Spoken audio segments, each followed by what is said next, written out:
you can take it away. Thanks, Connor. Good morning to everyone, and I would like to add my welcome to you, and thank you for joining us on this webinar, Leading Multi-Generational Teams. The genesis of this topic really started about 18 to 24 months ago. Here at Competitive Solutions, once a month as an organization, we come together and we spend a day talking about our clients, some of the challenges they're having, some of the best practices they're doing. So it's really a time to share information. And back 18 to 24 months ago, we started hearing the same thing resonating with our clients, and that was that leaders were tired, they were frustrated, they were burned out, they were being asked to do more with less, and this was driven by the economic downturn that our country was experiencing. So as leaders were being laid off, all of a sudden the dynamics within the organization changed, and now people that didn't work together were now working side by side because of the downsizing within their organization.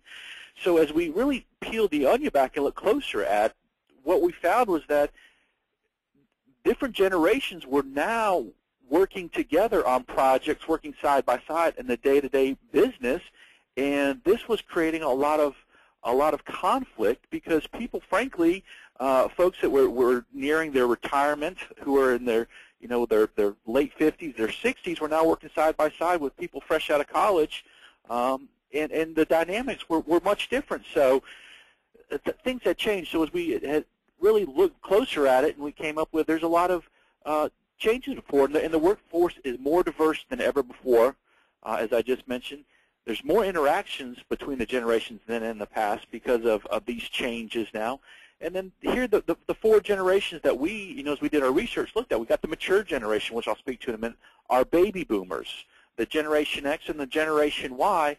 And as we look at the breakdown of that, you'll see within organizations, here's where, you still got some of the mature folks, but then you've got baby boomers, Gen X, and Gen Y within your organization. So this was really kind of eye-opening to us to see some of the conflict that was taking place with that. And I want to pause here, and I'm going to have Connor launch our first poll and really just get a sense of the folks with us. What generation do you fall into that we've defined there?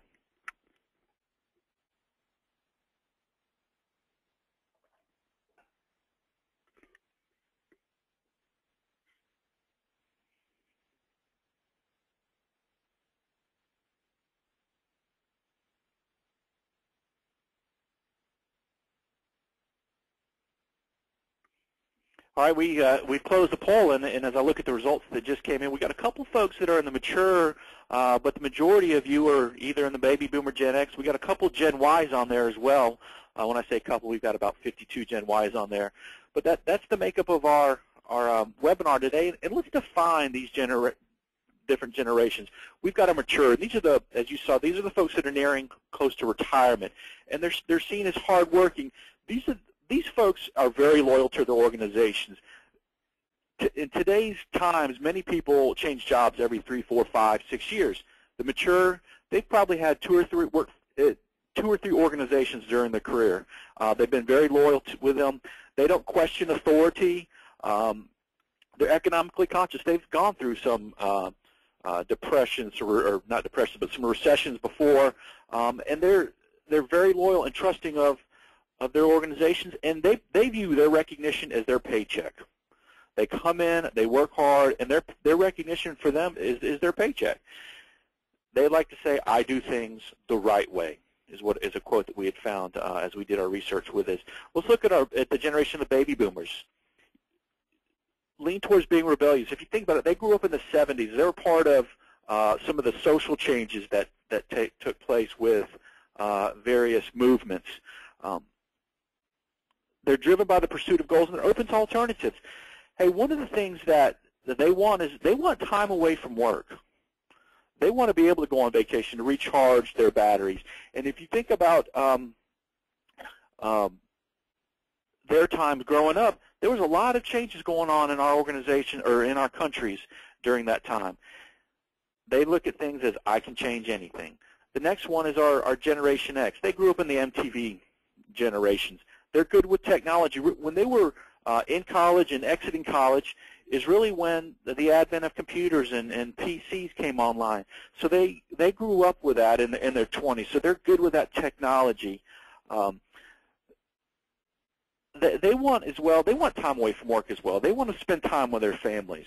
Their children are now starting to reach college age, so they value that family time that they have with their children. The next one is our, as you see there, our work to live, not live to work. And then our next group is the Gen Ys. You know, they're optimistic about the future, but they're going through this economic recession right now.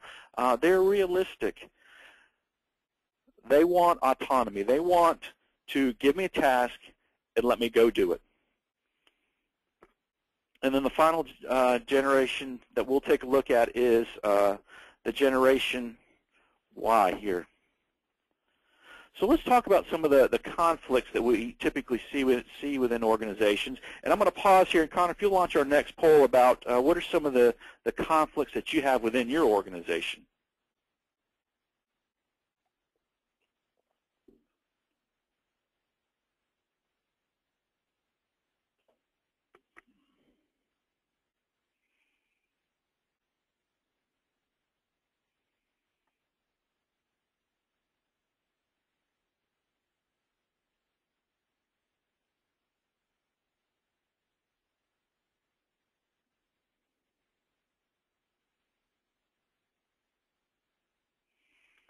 Thanks, Connor. And as the results have come in, most of you, about 62%, said problems communicating with each other. And the next one was different definitions of success. So, you know, as we look at some of the conflicts that we have, and many times what we do is we focus more on what we have in conflict, not what we have in common. And we look at things differently. And the mature group will look at how they're managed differently than from the Gen Xers and the Gen Yers, motivated by different things. Our mature people are motivated. They want that paycheck. The Gen Yers, they're motivated by different things. Gen Xers, the same thing. Different types of motivation. Some want motivated by success, by being innovative and creative within their organizations. Different methods for communicating. If you think about the mature generation, they grew up with face-to-face communication. They weren't part of the email generation. And in fact, there's still people out there today, and I was at a company a couple weeks ago where there's still folks that have never even logged onto a computer, believe it or not, and they don't use email within their organization. They have an email address, but they say, hey, I never look at that. If someone's needs to talk to me, they can pick the phone up or they can come find me. And then you look at our Gen Yers, they're in the Twitter world right now of 140 characters and texting and abbreviations with that. So different methods for communicating, different definitions of success. Some people view success as this, others view success as that. And so we've got different definitions, and then each have a different view of work and life. Some people want time off. They want to come in. They want to do their job.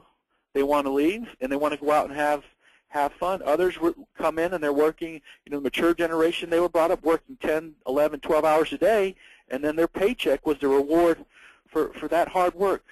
But what we've got to do, folks, is we've got to really, as we look at our multi-generational teams, we've got to move beyond the conflict, and we've got to focus on what we've got in common. And at the end of the day, at the end of at 5 o'clock, 5:30, the only thing that we have in common is the business. And so we've got to move our attention away from what we have in conflict and move it to what we have in common, and we've got to start connecting our people to the business, whether it's the matures or the Gen Ys, the Gen Xers or the baby boomers. We all need to feel that connection to the business. We need to talk about how we can have consistency within the organization, consistency in the style of management, whether we're managing mature people or baby boomers. We got to be consistent in how we do that and not treat one generation one way and another generation another. We need to have clarity on what needs to be done and having clearly defined goals, objectives of the project and what we need to do with that. And then finally, we've got to recognize people for a job well done. And I've said it before on these webinars, and I'll say it again. We as leaders are very quick to go out and provide feedback when things aren't going well. But when something has gone great, a project has been completed ahead of deadline, under budget, what have you, We need to provide that recognition to people. Let them know that we value them during this difficult time. So this slide right here, we're going to talk about going forward. How do we connect people to the business? How do we have consistency? How do we drive a consistent mindset throughout our organization? And then finally, how do we bring clarity within our organization? How do we have a process that brings clarity on what needs to be done within the organization? So let's start with the connectivity piece. We need to connect people to a business scorecard so that all the generations can look at it to say, what do we need to do to help people be successful? And that scorecard, the first thing it's going to do, it's going to provide a common business language. So folks in the mature generation will know what cost is, budget variance, and that will work throughout the teams working together. They've got a common business language of what needs to happen and what we're measuring and what we're talking about within our team. And by having this scorecard in place, we're going to make the business visual and personal, so that if I'm a member of a team, I can come in on a weekly basis and I can look to see, did we do what we needed to do on a week-to-week, month-to-month basis to help our organization be successful? It's going to give us sustainable outcomes so we can know what we need to do to help us. And then finally, it's going to answer that simple question, are we winning or are we losing? And I've talked about there's a company that I work with in North Carolina, and on a weekly basis, when you walk in the employee entrance, there are 32 pieces of paper on that wall there, and it starts at the top with the organizational scorecard of performance last week against quality, against cost, against safety, against productivity, and against people. And then I can look at my department overall, how did we perform, or maybe I'm looking at my shift, and then I can look at my team to see how did we perform all. And it motivates people within that organization. Because if I'm looking at my scorecard for my department or my team and I see that the reason our organization missed its budget number last week was because of my team, it's going to motivate us to work together as a team and hopefully put aside some of the differences that we have age-wise and really focus on, hey, what's the most important thing as it relates to the business. And I want to show you a sample scorecard. This is a scorecard template that I use within my organization, and I help other organizations develop and deploy. And you'll see the first column is the key business focus area. This is what I call the buckets. And so what I want teams to do is, first I want the leadership team to define what are our 3 to 5 key business focus areas. And I've mentioned them. Let me mention them again. Quality, cost, safety, productivity, people. Customer service is another one that I see. I want our leaders to define what are the buckets we're going to measure within our organization. So no matter where I go, if I've got 32 different teams, departments, I can look at their scorecard and know they're measuring all of the same things. That team then takes that scorecard template with those key focus areas, and that team decides collectively, okay, under quality, what are 2 or 3 SMART objectives? What's specific, what's measurable, what's attainable for us, what's relevant for us, and then what's time, a time-based goal around quality. And the same for cost. So now when we allow the teams at lower levels, we are connecting them to the business. We're creating that ownership and that buy-in on the scorecard. Next is we're going to come up with our target. What do we have to be above or below? So it's either red or green. What's that metric going to be? And then the owner, who on that team is responsible by a predefined time to updating that scorecard? And if you're looking at your scorecard on a weekly basis, which is what I like folks to do, maybe by Monday at 8 a.m. or Friday at 4 p.m., that scorecard's got to be updated. So when that team comes in to look at their performance last week, it's a scorecard full of data. It's not a scorecard full of empty holes because no one's got the ownership to create it. And then you'll see the tracking frequency. Let's look at things on a weekly basis. There's a company that I'm beginning a project with. They're looking at their metrics 7 weeks after it has happened. It's too late in the ball game to make a comeback if you're looking at something 7 weeks after it's happened. Look at things on a weekly basis. So if in the first week you see your cost numbers not doing very well, you can make adjustments there as opposed to waiting when it's too late to make adjustments, and you say, hey, what happened 7 weeks ago that caused that to happen for us? And then finally, put in the comments field how you're performing, or why you're performing that way. Why is your quality number where it is? Why is your cost number through the roof? This is a scorecard from an actual company that I work with. This is our software that we have called PBL Scorecard that many of our clients utilize to measure their performance. And you can look at that scorecard right now, and you can see in that top key business focus area is quality. You can look to see they've got a lot of challenges along those lines. But I want you to know that red is not necessarily bad. Red, in my opinion, is good because it gives you a couple things. One, where do we need to focus our efforts and our energy over the next week, the next month?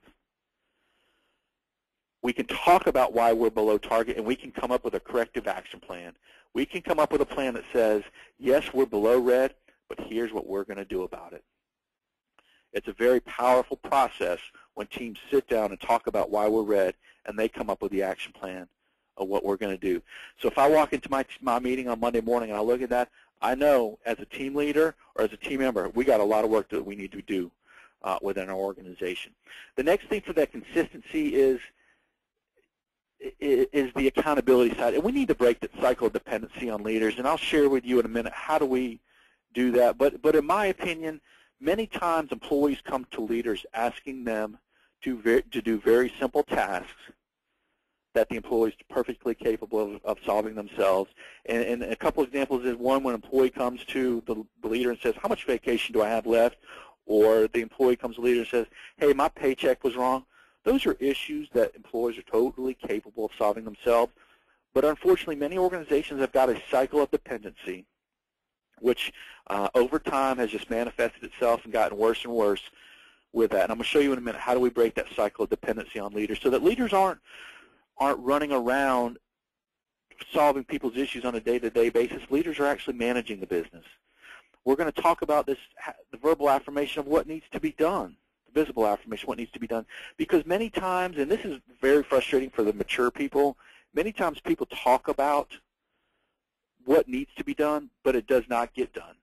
And so by utilizing this tool called an action register, which I'll show you in a minute, we'll make sure that people will follow through on tasks that they were giving with that.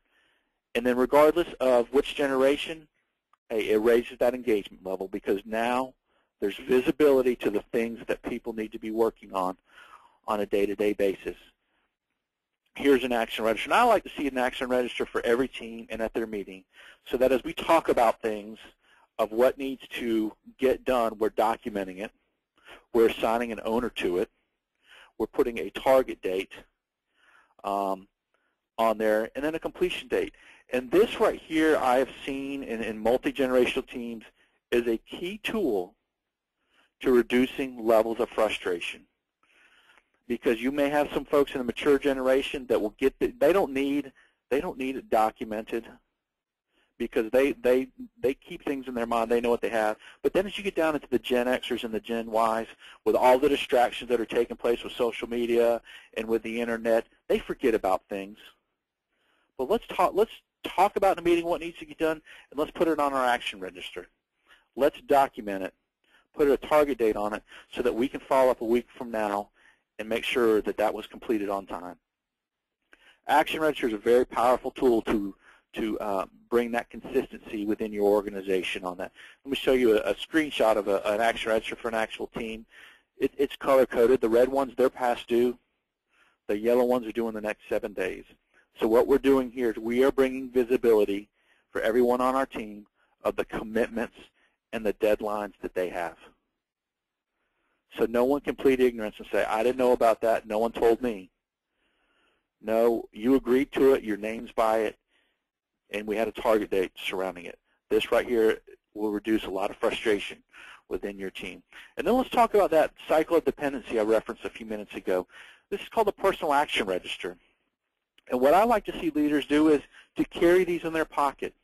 It's very small, carry it in their pocket. So when a leader comes up or when an employee comes up to the leader and says, hey, my paycheck was wrong, or how much vacation do I have left, the leader listens. The leader helps the employee solve the issue. The leader documents and writes it down for follow-up, and it's in duplicate, so the employee gets the top copy. The leader keeps the yellow copy on the back side. So the leader knows of the things that he or she has assigned to his employees, so he can go out and follow up with that. It's a very powerful tool of that.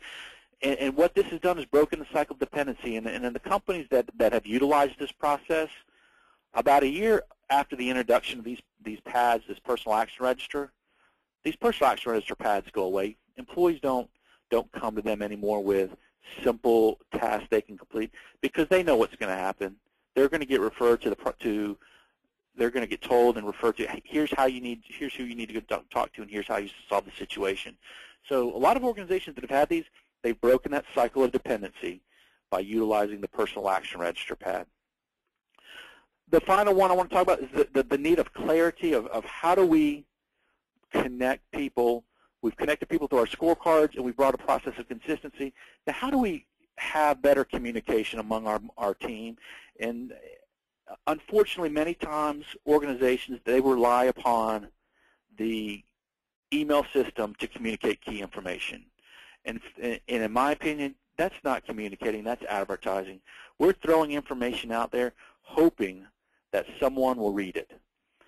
And it's very frustrating for the mature generation who grew up with face-to-face communication, and then you've got the Gen Ys and the Gen Xers who think email is the way to communicate. Let's have a common way to communicate, and that's through a weekly meeting to get together to just talk about the business, talk about what's going on. And let me run through this real quick. The first thing we're going to do is we're going to have our action register, and we're just going to go through all the commitments that are due that day. We're not going to talk about things that are due next week or out to the future, but just talk about the things that are due that day. The next thing we're going to talk about is our scorecard, because that's the focus of our team. That's going to tell us, are we doing our job, are we winning or losing?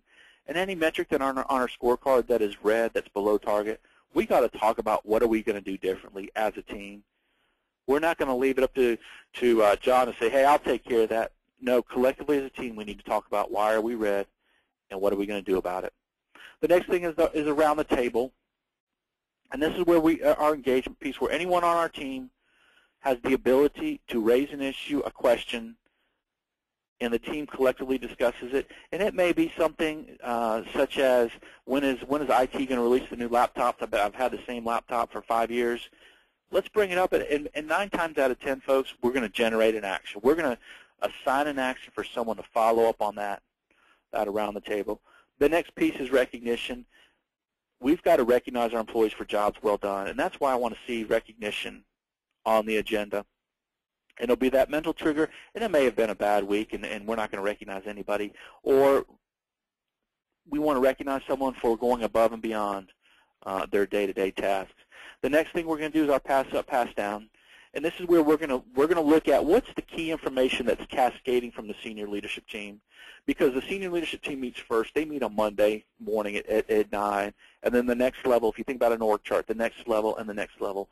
So it just cascades down. So what are the 3 to 4, 5 pieces of key information that are flowing within our organization this week? And maybe it's, hey, we've got an audit coming up from to achieve a certification. We may have some new customers coming in this week, and maybe an announcement about an upcoming day off or something because of the success of our business. What's the key information that's flowing within our organization? The next thing we're going to talk about on our agenda is the action register. And we're just going to review the commitments, the deadlines, and the assignments that we just had during this 30-minute meeting. And we're going to get that verbal affirmation, whether it's an assignment for someone in a mature generation or assignment in someone in the baby boomer generation and on down. Make sure people understand what they need to do during the next 7 days to help our organization be successful. And then the final thing is we're going to talk about the meeting audit. Let's talk about if the meeting advanced the business in the meeting before we leave, not out in the hallway where we say, oh, that was the worst meeting ever. Talk about it within the meeting on that. And then this is this next slide. This is just a meeting agenda from that company I've been referencing throughout the presentation. Here are the things they talk about right there, and you'll see their action registers present with that. So I'm going to pause here. Connor's going to launch our final poll of the day, And I just, of the three tools that I just talked about, or maybe it's all of them combined, which one is going to be the most beneficial in your organization?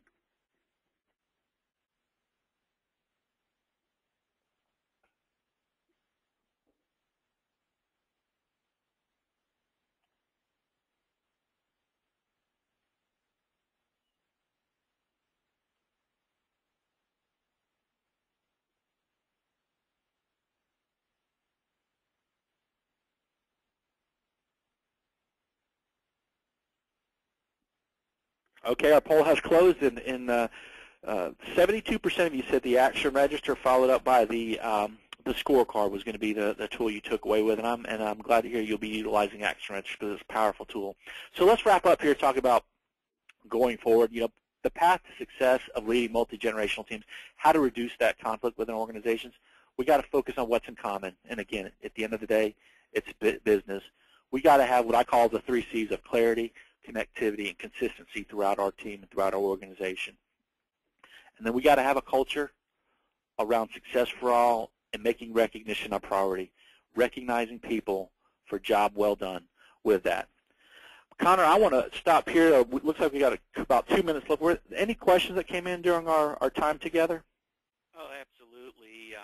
We have several, and you mentioned a couple of times there breaking the cycle of dependency, and we had a few questions around that. And you know, one example was, could you kind of explain the difference in how maybe a baby boomer would react in one of those situations where maybe you're using a personal action register versus how a Gen Y person may react, and some experiences you've had with some of our clients doing that? Yeah, what I have seen is baby boomers, they're absolutely fine with the personal action register pad because someone's telling them how they can go solve their issue. The cycle dependency really is with the Gen Yers and to a certain extent the Gen Xers who kind of come in and think, hey, this is my job that I'm going to do from 9 to 5, and the stuff outside of my job, like some of the things on the periphery, my manager, my leader's there to do that. So there's certainly some coaching and some definition that needs to be put around why are we utilizing the personal action register pad for the Gen Xers and the Gen Yers. But I have seen that if it's explained well enough, they will adapt to it and they'll buy into the personal action register because they'll understand, hey, my leader's not here to solve my issues. My leader's here to manage and help us grow the business. So, one more, Connor. Okay. Another interesting one here. You didn't really mention anything about how the different generations view respect and the different perspectives they have, and maybe you can comment on some of your experiences with that. Yeah, absolutely. You know, the different generations view respect differently. One of the things that I think can help, you know, get everyone on the same page is documenting these processes, putting them in a personal handbook, in a team handbook, so that everyone knows what's expected of them and how they need to move forward with that. So, Connor, I appreciate everyone's time, and Connor, I'm going to turn it over to you and let you close us out. Well, excellent. Great job. Thanks for delivering this today. As always, folks, we'll come out with the Tuesday tips every week through email, Twitter, on LinkedIn, lots of different places. Just, 20, 30-second reads on helping leaders in their day-to-day duties. Next month, and this is based on a lot of feedback we got from people that have seen previous webinars that we've done. We had a lot of folks asking about doing something specifically for frontline leaders. So next month we're doing equipping frontline leaders, the tools and the how-tos. And number 3 here, coming soon, another popular request. It's good to have these quick 30-minute overviews of some of these tools that we teach, but a lot of folks are asking for more in-depth, more detailed classes where we can take maybe just the action register and for 60 to 90 minutes do a more detailed class on how to build one, how to use it, etc. And so we're developing that, and that'll be coming soon. And number 4, of course, you can always hit our website, process-based-leadership.com. Now, when you exit the webinar in another minute here, we do have the exit survey. It's just a couple quick questions and then an open-ended text area where you can type in suggestions, recommendations, what you like, disliked, etc. And we really use that information to continually improve and and build the future webinars. So again, this was just recorded, so we'll be putting a copy out there in the next couple of days, and you'll get a link so you can watch it again. Thanks a lot for joining us, and we will see you next month.